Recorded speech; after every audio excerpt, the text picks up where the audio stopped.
স্বাগত জানাচ্ছি দিনাজপুর জেলার ঐতিহ্যবাহী হাট আমবাড়ি হাট। আজকে আমরা কিছু দেশাল টাইপের গাভী বাছুর দামদের সম্পর্কে জানাবো। চাচা রে বিক্রি হয়ে গেল, বিক্রি হলো এটা কত হলো বিক্রি? 1 লাখ। এটা বিক্রি হলো হচ্ছে 1 লাখ টাকা বকনা বাছুর।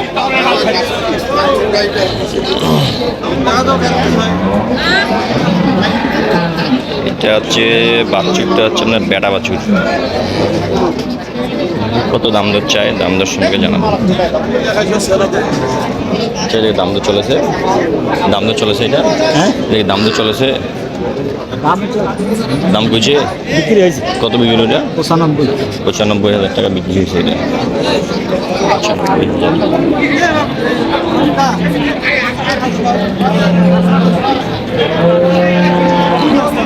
দেখি একটু সামনের দিকে যাই। এখানে একটা গাড়িটা ভালো, বাছুরটা আবার বেটি। সেটা কত দাম যাচ্ছে এটার? 1,25,000। কত কয় দাম? 95। তা তো মনে হয়ে গেছিল মনে হয়, অল্প আর 2-3 হাজার, 2-3 হাজার সামান্য হইলেই দিয়ে দিত। 97,000 হইলেই ওনারা এটা দিয়ে দিত। দেশি গরু নেওয়ার সময় একটা জিনিস আপনারা মাথা রাখবেন যে বাছুরটা কি, বাছুরটা যদি বেটা হয়, ধরুন বাছুরটা বেটা, গাড়িটা শুকনা, বাছুরটা 3 মাস পর কত বিক্রি হবে, এই 3 মাস বা 6 মাস পর কত বিক্রি হবে, এটা চিন্তা করে নিতে পারবেন। না হলে আরেকটা ধরেন গাভীটা কতটুকু আছে, ধরেন 4 মণ, 4 মণের দাম হচ্ছে 1 লাখ, দাম যাচ্ছে 1,20,000। কারণ 1,10,000 মধ্যে গাই বাছুর নেওয়ার চেষ্টা করবেন, বাছুরটা 10,000 টাকার মধ্যে ফেলার চেষ্টা করবেন। আপনাকে গাই বাছুর নিলে দুটো জিনিস চিন্তা করতে হয়, বাছুর নাহলে গরুতে মাংস আছে কতটুকু, এই দুইটা জিনিস বিবেচনা করে আপনাকে গাভী বাছুর কিনতে হবে।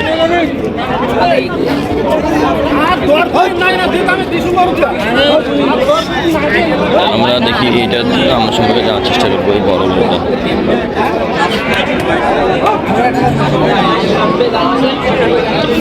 বড় আছে গাভীটা।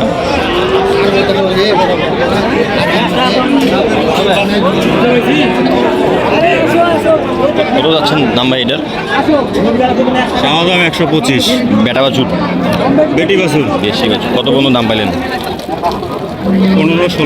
15-16 হাজার পর্যন্ত দাম পাইলেন।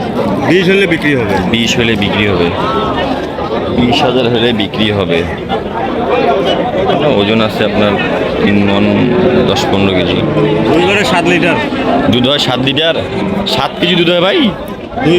দুইবারে 7 কেজি দুধ, 7 কেজি দুধ। বল ভাই কত আছেন আপনার এটা? ভাই গাই বাছুর কত আছেন?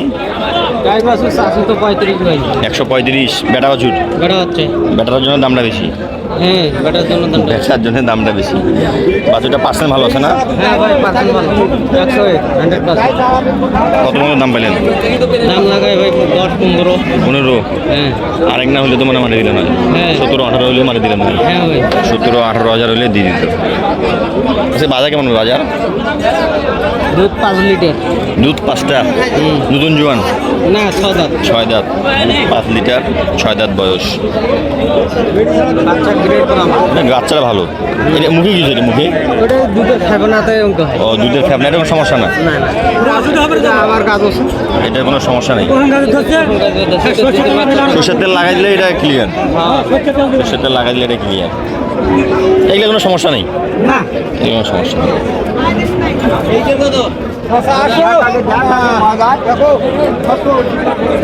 যারা গাভী বাছুর কিনবেন অবশ্যই আপনি হয় গাভীটা মাংস আছে কতটুকু এটা দেখে কিনতে পারেন, না হলে আপনার বাছুরটা কেমন, এই দুটা জিনিস বিবেচনা করে কিনলে আপনি লসের সম্মুখীন হবেন না।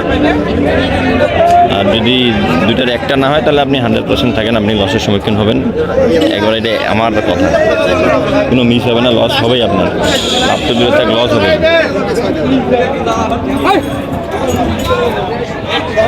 ভালো গাভী, ভালো গাভী কই দেখি একটা। কত পাচ্ছেন এটা? দাম কত যাচ্ছেন? দাম হুম 120 দাম। কত পর্যন্ত দাম পাইলেন? সব ভাঙিবা কয় আপনি সব ভাঙাবেন নেই। হলে মারিম, না হলে আমি বাড়ি নিয়ে যাম। হলে মারিম, না হলে আমি বাড়িতে নিয়ে যাম। এখানে একটা কালারটা ভালো, দাম চাবে অনেক। গাই বাচ্চা কেনার সময় দুটা জিনিস দেখবেন, বারবার বলতে দুইটা জিনিস দেখবেন। একটা হচ্ছে গাভীতে মাংস আছে কতটুকু, নাহলে বাচ্চাটা 6 মাস পরে কত বিক্রি হবে। এই দুইটা জিনিস চিন্তা করে যদি আপনি কিনেন তাহলে আপনার ইনশাআল্লাহ লস হবে না। আজকের ভিডিওটি এই পর্যন্ত। ভালো থাকবেন, সুস্থ থাকবেন। আসসালামু আলাইকুম।